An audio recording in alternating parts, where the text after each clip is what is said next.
हाथरस हत्याकांड में पीड़ित परिवार प्रशासन के समझाने के बाद अंतिम संस्कार के लिए रेडी हुआ। कल हाथरस में एक किसान की खेत में गोली मारकर हत्या कर दी गई थी। परिवार का आरोप है कि बेटी से छेड़छाड़ करने वाले आरोपियों ने किसान की हत्या कर दी। परिवार ने पहले सभी आरोपियों की गिरफ्तारी होने तक अंतिम संस्कार करने से इनकार कर दिया था, लेकिन प्रशासन के आश्वासन पर अंतिम संस्कार के लिए तैयार हो गए। अंतिम संस्कार में बड़ी संख्या में गांव के लोग भी पहुंचे और बेटी ने भी अपने पिता को कंधा दिया। एनकाउंटर चाहिए, मरो। एनकाउंटर चाहिए, मरो।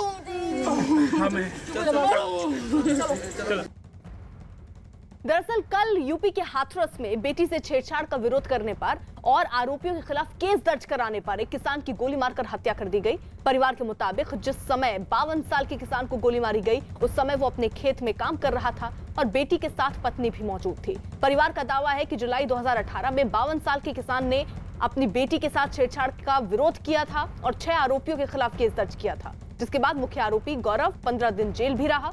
इसी के बाद दोनों के बीच रंजिश चल रही थी। परिवार का आरोप है कि जिस समय किसान खेत में आलू की खुदाई कर रहे थे, उसी समय गौरव अपने साथियों के साथ आया और ताबड़तोड़ गोलियां बरसा दी।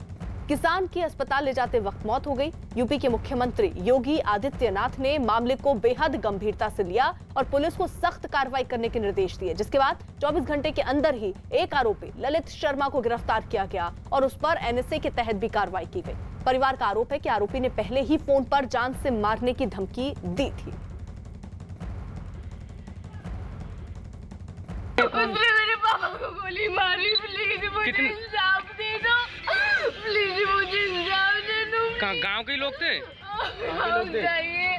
पहले उसने मेरे साथ छेड़खानी की और रामजादे ने मेरे पापा ने केस कर दिया और उसने चिढ़ के मेरे पापा को गोली मारी। हम इस वक्त हाथरस के नौजरपुर गांव में हैं और हम इस वक्त उसी खेत पर हैं जिस खेत में एक दिन पहले यानी सोमवार की दोपहर को मृतक अमरीश पर गौरव नाम के आरोपी ने अपने साथियों के साथ गोलियां बरसाई थी।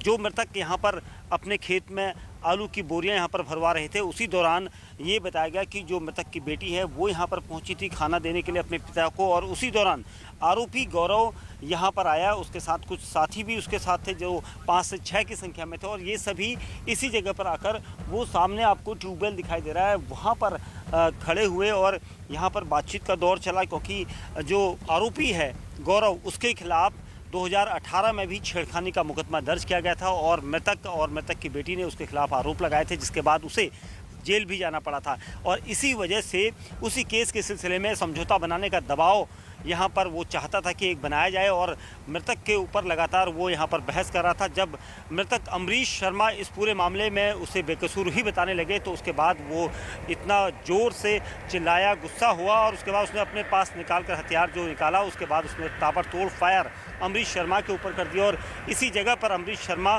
के ऊपर फायर करने के बाद उसने यहाँ से वो तुरंत अपने साथियों के साथ मौके से भाग गया, जिसके बाद अमरीश शर्मा को अस्पताल ले आया गया, लेकिन उनकी मौत हो गई क्योंकि उन्हें कई गोलियां मारी गई थी। मृतक की यहाँ पर कई लोग जानकार थे जो चश्मदीद थे और मृतक की बेटी ने जो पुलिस को आरोपियों के नाम भी बताए हैं, जिसमें एक गौरव जो काफ़ी यहाँ पर दबंगई यहाँ पर दिखाता है ये कहा गया है। साथ ही उसके साथ कई ऐसे लड़के थे जो उसका साथ देने यहाँ पर आए थे और सभी की यहाँ पर तलाश की जा रही है, जिसमें से एक जो मुख्य आरोपी गौरव है अभी भी नहीं पकड़ा गया, साथ ही उसके साथी यहाँ पर पकड़े जाने हैं। वहीं एक शख्स की यहाँ पर गिरफ्तारी पुलिस ने दावा किया है कि उसकी की गई है। बहरहाल इस पूरे मामले में क्या तफ्तीश है, इस पूरे केस की जो कड़ियाँ हैं उनको जोड़ने की कोशिश पुलिस के द्वारा की जा रही है और लगातार दबिशें रात भर चल रही हैं। इनके कई करीबी हमारी हिरासत में इनसे पूछताछ हो रही है और कोई भी कहीं भी किसी प्रकार का इनको संरक्षण प्राप्त नहीं होगा। लगातार हम प्रयासरत हैं और हम बिल्कुल आश्वस्त कर रहे हैं आपको, जल्द से जल्द इनकी गिरफ्तारी होगी और इनके ऊपर की कानूनी कार्रवाई एक नज़ीर बनेगी। दीपक बिष्ट इस वक्त हमारे सहयोगी हाथरस से जुड़ चुके हैं और दीपक, किस तरीके से टीमें गठित की गई हैं, वहां पर किस तरीके से गौरव नाम के शख्स को पकड़ने की कोशिश हो रही है, जरा बताइए।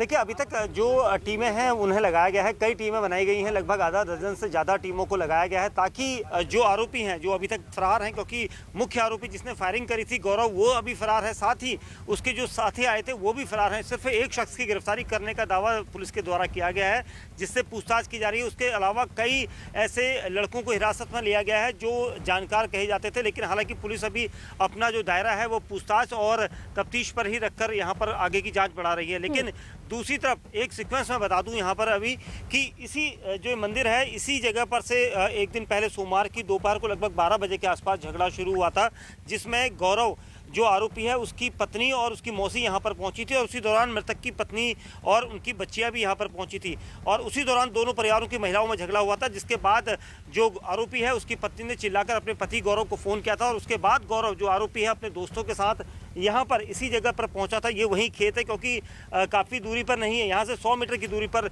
उसके बाद गौरव आया और उसने ताबड़तोड़ फायरिंग जो है इस परिवार के मुखिया पर की थी और उसके बाद मृतक जो थे वहीं पर गिर पड़े थे। कई वहाँ पर चश्मदीद थे, उनके मुताबिक ये जो विवाद शुरू हुआ, क्योंकि देखिए पहले ही छेड़छाड़ का आरोप लगता रहा, उसके बाद 15 दिन के लिए गौरव जो है वो जेल में भी गया, क्या केस वापस